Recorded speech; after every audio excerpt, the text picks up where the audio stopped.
still in the Hitchhiker's Guide to the Galaxy, Chapter 31. It is, of course, well known that careless talk costs lives, but the full scale of the problem is not always appreciated. For instance, at the very moment that Arthur said I seemed to be having tremendous difficulty with my lifestyle, a freak wormhole opened up in the fabric of the space-time continuum and carried his words far, far back in time, across almost infinite reaches of space, to a distant galaxy where strange and warlike beings were poised on the brink of frightful interstellar battle. The two opposing leaders were meeting for the last time. A dreadful silence fell across the conference table as the commander of the Hitchhikers, resplendent in his black jeweled battle shorts, gazed levelly at the government leader squatting opposite him in a cloud of green, sweet-smelling steam. And, with a million sleek and horribly beweaponed star cruisers poised to unleash electric death at his single word of the command, challenged the vile creature to take back what it had said about his mother. The creature stirred in his sickly broiling vapor, and at that very moment, the words, "I seem to be having tremendous difficulty with my lifestyle," drifted across the conference table. Unfortunately, in the Vahurg tongue, this was the most dreadful insult imaginable, and there was nothing for it but to wage terrible war for centuries. Eventually, of course, after their galaxy had been decimated over a few thousand years, it was realized that the whole thing had been a ghastly mistake. And so, the two opposing battle fleets settled their few remaining differences in order to launch a joint attack on our own galaxy, now positively identified as the source of the offending remark. For thousands more years, the mighty ships tore across the empty wastes of space and finally dived screaming onto the first planet they came across, which happened to be the Earth. Where, due to a terrible miscalculation of scale, the entire battle fleet was accidentally swallowed by a small dog. Those who study the complex interplays of cause and effect in the history of the universe say that this sort of thing is going on all the time, but that we are powerless to prevent it. It's just life, they say. A short air car trip brought Arthur and the old Magrithian to a doorway. They left the car and went through the door into a waiting room full of glass-topped tables and plexiglass awards. Almost immediately, a light flashed above the door at the other side of the room, and they entered. "Arthur, you're safe!" a voice cried. "Am I?" said Arthur, rather startled. "Oh, good!" The lightning was rather subdued, and it took him a moment to see Ford, Trillian, and Zaphod sitting round a large table beautifully decked out with exotic dishes, strange sweetmeats, and bizarre fruits. They were stuffing their faces. "What happened to you?" demanded Arthur. "Well," said Zaphod, attacking a boneful of grilled mussel, "our guests here have been gassing us and zapping our minds and being generally weird, and have now given us a rather nice meal to make it up to us. Here," he said, waking out a lump of evil-smelling meat from the bowl, "have some vegan rhino's cutlets. It's delicious, if you happen to like that sort of thing." "Hosts?" said Arthur. "What hosts? I don't see any." A small voice said, "Welcome to lunch, Earth creature." Arthur glanced around and suddenly yelped. Ugh! He said. There are mice on the table. There was an awkward silence as everyone looked pointedly at Arthur. He was busy staring at two white mice sitting in what looked like whiskey glasses on the table. He heard the silence and glanced around at everyone. Oh, he said with a sudden realization. Oh, I'm sorry. I wasn't quite prepared for... Let me introduce you, said Trillian. Arthur, this is Benji Mouse. Hi, said one of the mice. His whiskers stroked what must have been a touch-sensitive panel on the inside of the whiskey glass affair, and it moved forward slightly. And this is Frankie Mouse. The other mouse said, Pleased to meet you, and did likewise. Arthur gaped. But aren't they... Yes, said Trillian. They are the mice I brought with me from Earth. She looked him in the eye, and Arthur thought he detected the tiniest resigned shrug. Could you pass me that bowl of Arcturian Megadonkey? She said. Slartibartfast coughed politely. Excuse me, he said. Yes, thank you, Slartibartfast, said Benji Mouse sharply. You may go. What? Oh, very well, said the old man, slightly taken aback. I'll just go and get on with some of my fjords then. Well, in fact, that won't be necessary, said Frankie Mouse. It looks very much as if we won't be needing the new Earth any longer. He swiveled his pink little eyes. Not now that we have found a native of the planet who was there seconds before it was destroyed. What? Cried Slartibartfast, aghast. You can't mean that. I've got 1,000 glaciers poised and ready to roll over Africa. Well, perhaps you can take a quick skiing holiday before you dismantle them, said Frankie, acidly. Skiing holiday? Cried the old man. Those glaciers are works of art. Elegantly sculpted contours, soaring pinnacles of ice, deep, majestic ravines. It would be sacrilege to go skiing on high art. Thank you, Slartibartfast, said Benji firmly. That will be all. Yes, sir, said the old man coldly. Thank you very much. Well, goodbye, Earthman, he said to Arthur. Hope the lifestyle comes together. With a brief nod to the rest of the company, he turned and walked sadly out of the room. Arthur stared at him, not knowing what to say. Now, said Benji Mouse, to business.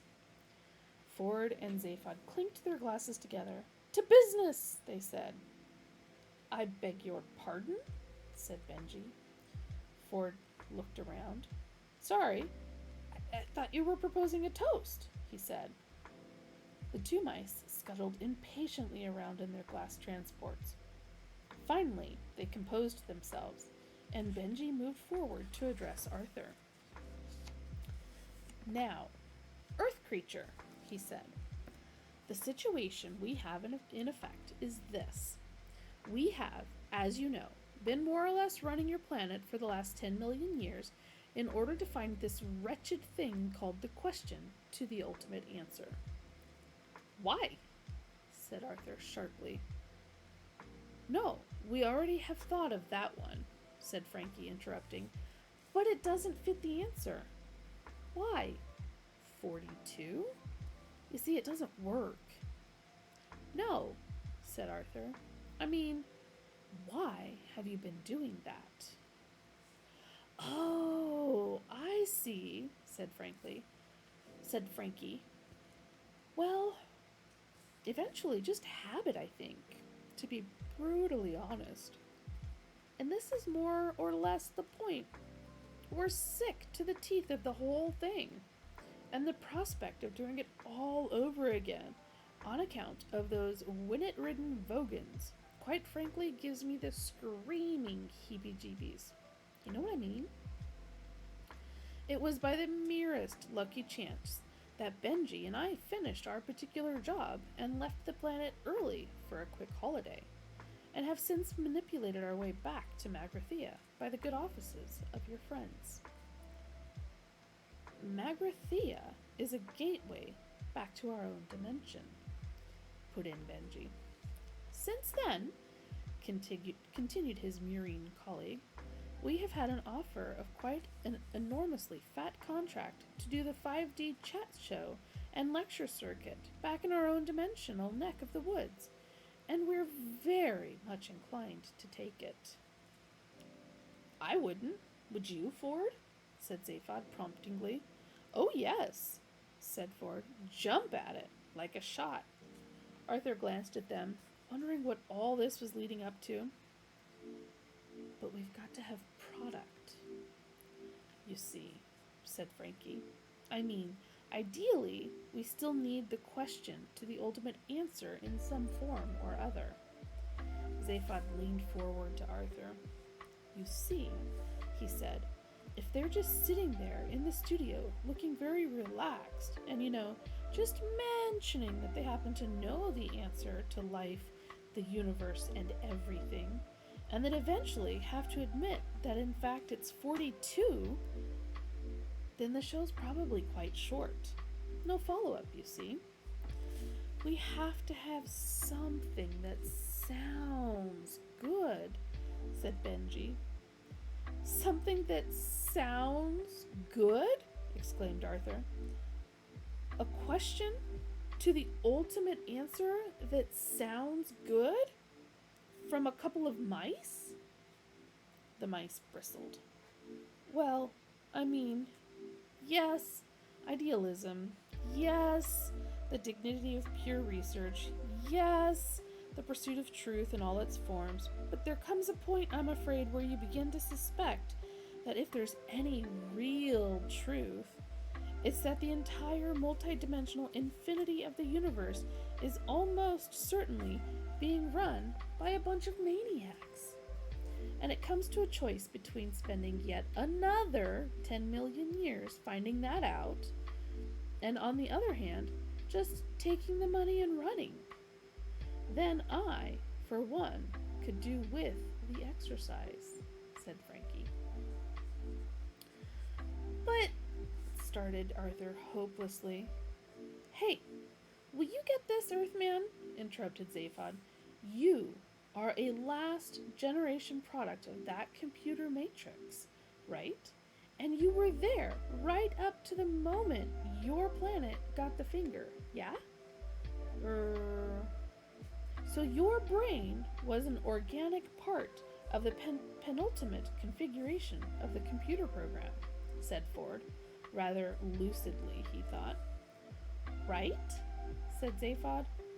Well, said Arthur doubtfully. He wasn't aware of ever having felt an organic part of anything. He had always seen this as one of his problems. In other words, said Benji, steering his curious little vehicle right over to Arthur, there's a good chance that the structure of the question is encoded in the structure of your brain. So, we want to buy it off you. What, the question? Said Arthur. Yes, said Ford and Trillian. For lots of money, said Zaphod. No, said Frankie. It's the brain we want to buy. What? Well, who would miss it? Inquired Benji. I thought you just said you could read his brain electronically, protested Ford. Oh, yes, said Frankie. But we'd have to get it out first. It's got to be prepared. Treated, said Benji. Diced. Thank you, said Arthur, shouted Arthur, tipping up his chair and backing away from the table in horror. It could always be replaced, said Benji reasonably, if you think it's important. Yes, an electronic brain, said Frankie. A simple one would suffice. A simple one? Wailed Arthur. Yeah, said Zaphod with a sudden evil grin. You just have to program it to say, what? And, I don't understand. And, where's the tea?